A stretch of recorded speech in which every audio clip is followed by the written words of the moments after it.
Hola a todos, muy buenos días. Bienvenidos a la entrega de apertura de mercado el día lunes 25 de noviembre.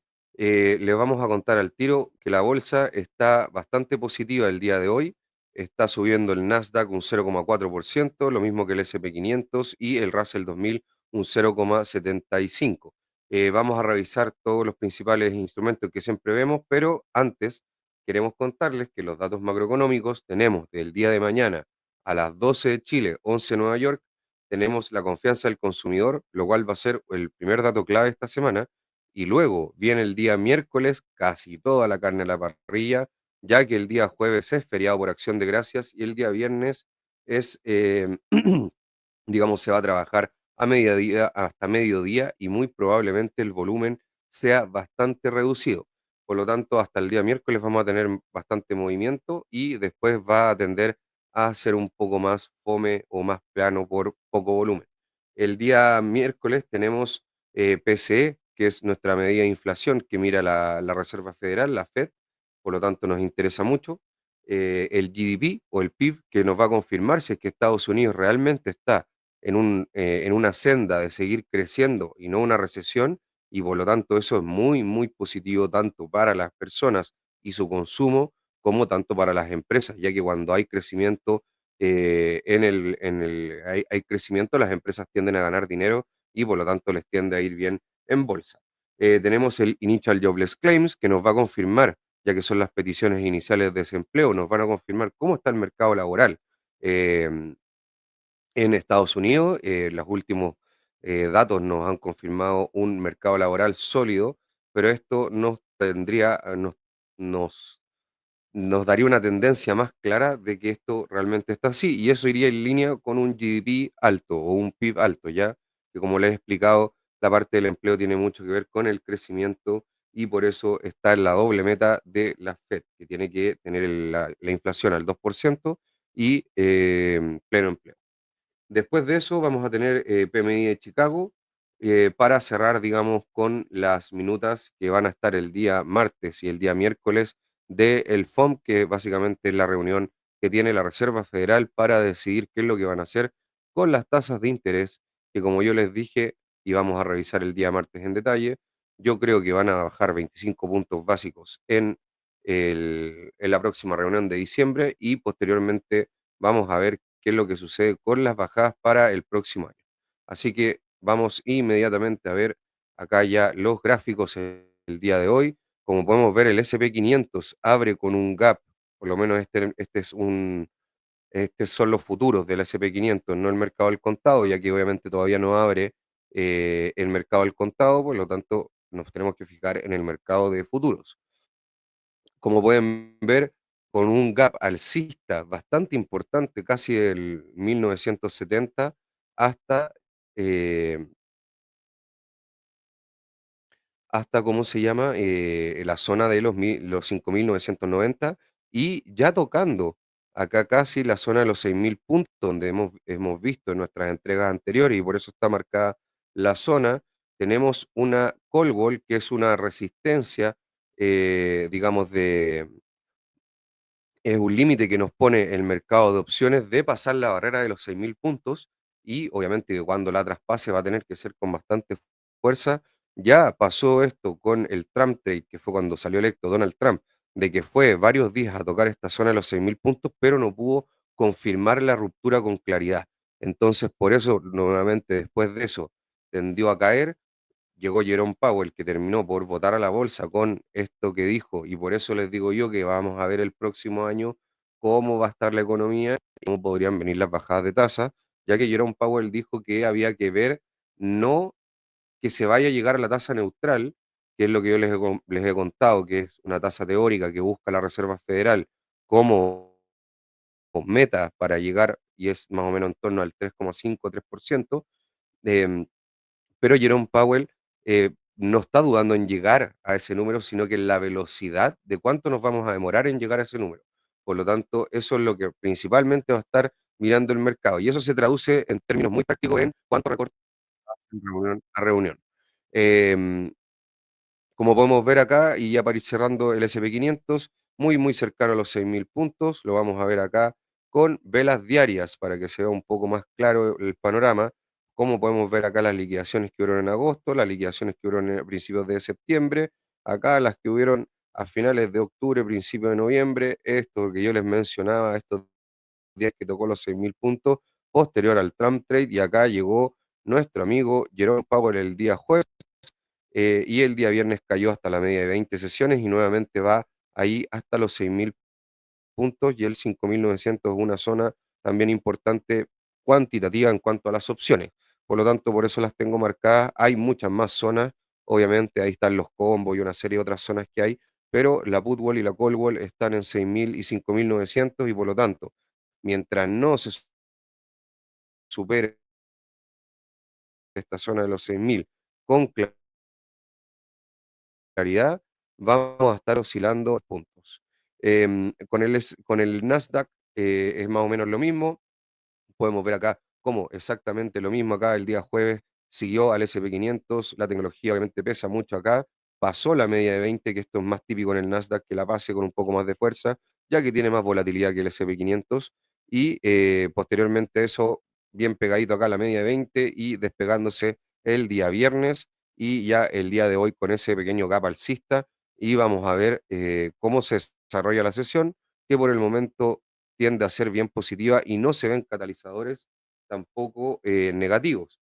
También vamos a recordar así brevemente que no hay mucho que en cuanto a las entregas de resultados de las empresas, por eso no los he mencionado.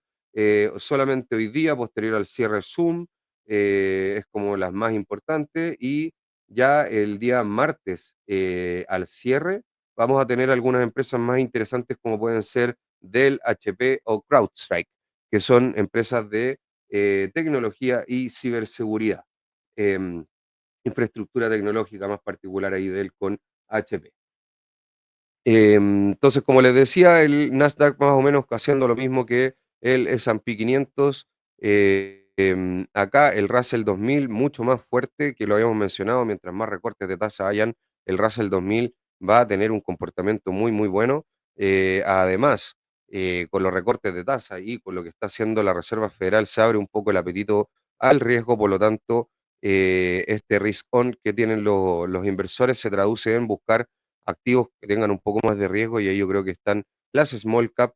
De hecho, esto se puede ver por la correlación con los riesgos de crédito, pero no voy a hablar de eso ya que es algo tema complicado. Pero las small cap van a tender a tener una muy buena performance a mi gusto. Acá, antes de eso, les quería mostrar, bueno, acá en 15 minutos el Nasdaq 100, y en 15 minutos el SP 500, que tendió a tocar ahí las 6.000 y ahora volvió a subir. Vamos a ver en 15 minutos el Russell 2000, el cual también tuvo acá una caída hasta esta zona del RD1, y ahora posteriormente ya va a VWAP, que es una media ponderada por volumen, que para mirarlo intraday o en 15 minutos a mí me gusta mucho, no así tanto para mirarlo en velas diarias, que ahí me gusta un poquito más el tema de las medias móviles.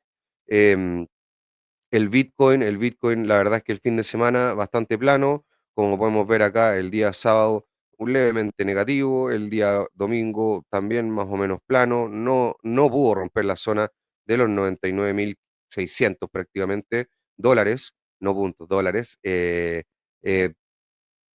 Muy probablemente va a llegar a los 100.000, pero ahí veo una zona un poco compleja, así que vamos a ver qué es lo que sucede. Hay que ir monitoreando ahí el Bitcoin, ya que está siendo un activo clave.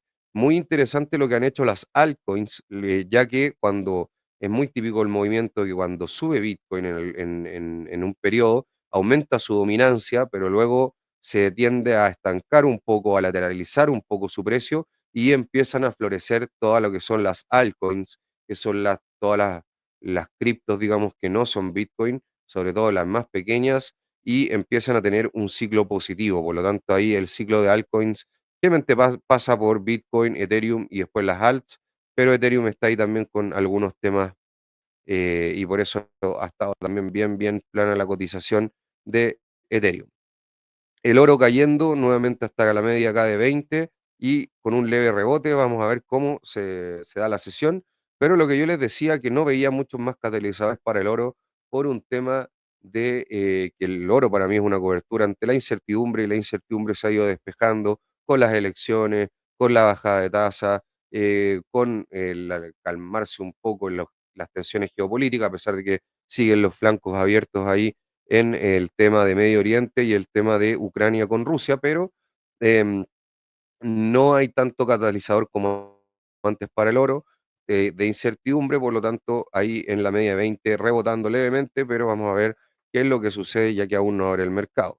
El VIX, como podemos ver, a la baja, por lo tanto, la volatilidad cayendo, la volatilidad esperada, la volatilidad implícita, la volatilidad que esperan los, eh, los operadores o los inversores en estos instrumentos, generalmente más son traders, y por lo tanto el VIX a la baja y los que están ahí en instrumentos de baja o para la bajada de volatilidad deben estar bastante contentos con el movimiento que ha hecho el VIX posterior a lo que fue la elección de Estados Unidos. El MOVE, que es más o menos lo mismo que el VIX, pero en vez de para el S&P 500 o básicamente la renta variable, es para la renta fija y vemos cómo también ha tenido una caída bien importante y no ha logrado llegar a la zona de los 150, que es un número relevante a mirar. Igualmente que en el VIX son los 20 y luego ya los 30.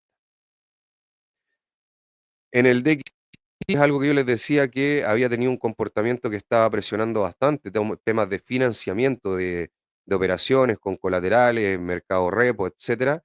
Es el tema del DXY. Obviamente esto tampoco le ayuda a los mercados emergentes, ya que no pueden hacer políticas monetarias tan expansivas, ya que si las hacen tienden a devaluar su moneda y si el dólar está fuerte se tiende a devaluar aún más. Por lo tanto, esto impide que las economías emergentes puedan y estimular mediante estímulos monetarios sus economías y obviamente tratar de impulsar el crecimiento que van a tener. Cayendo sobre, o sea, bajo los 107, ahora vamos a ver otra zona que también es importante acá, la vamos a marcar al tiro, a mí me gusta dejar esto al tiro hecho con ustedes.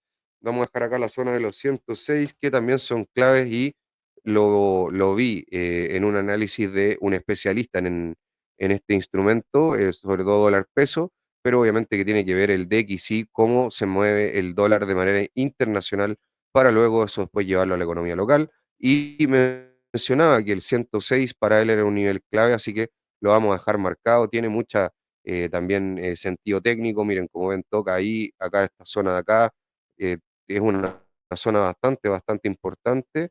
Así que como ya pasó esta zona de los 107, o sea, no la pudo superar al parecer por el momento. Vamos a ver acá la zona de los 106 y luego si ya llega a caer acá a la media de 20 sesiones, el dólar. Que esto obviamente que cuando el dólar o el DXY cae es positivo para la renta variable y cuando sube mucho es negativo. Es un término de correlación, digamos, bastante típico. Obviamente que esto no siempre se tiene que dar, pero es lo más típico que se vaya a dar. Acá las tasas de 10 años, como podemos ver, con una apertura bajo la media de 20, había estado bien apoyada acá en la media de 20 sesiones. Al, el nivel del 4,5 había sido el techo que tenía, ya que es un número tanto psicológico como también técnico bastante importante. em, pero hoy día vemos una media de 20 y con una vela por el momento bajista. Em, bastante bajista y en un 1,5% prácticamente de caída. Lo mismo con la media de 20 años, siguiendo el mismo comportamiento, obviamente un poco más pronunciado por un tema de duración. Y para ir cerrando ya, el petróleo se mantiene en la zona de los 71. Obviamente que no es bueno que esté sobre los 70, pero tampoco está en niveles preocupantes para alarmarnos por un repunte inflacionario debido al petróleo. Em, Otra empresa importante, Nvidia, la verdad es que no ha tenido un muy buen premercado después de su cierre, que fue en 141,95, casi 142, y por el momento en el premercado está en 141,26, pero todos sabemos que Nvidia muchas veces está así y cuando tiene buenos días, en 1 o 2 días puede repuntar todo lo perdido, así que los resultados para mí en Nvidia no fueron malos. Otra empresa que está bien interesante con su premercado a pesar de que ahora no ha estado tan positiva con esta última vela, es SMSI, que también la hemos visto en algunas entregas, y la verdad es que SMSI se ve con muy buenas perspectivas y lo que creo que la vamos a tratar un poco más en detalle en el día martes en nuestro análisis de cierre de semanal, o sea, perdón, de entrega semanal. Perdón, esta semana, disculpen, esta semana lo voy a hacer lunes y miércoles, ya que el jueves es feriado en la bolsa norteamericana y por lo tanto no tiene mucho sentido. Y va la entrega entonces de análisis semanal el día lunes y miércoles, día jueves feriado, día viernes a media máquina el mercado norteamericano. Así que con eso vamos cerrando. Espero que tengan muy buen día, que estén muy bien y que les vaya súper.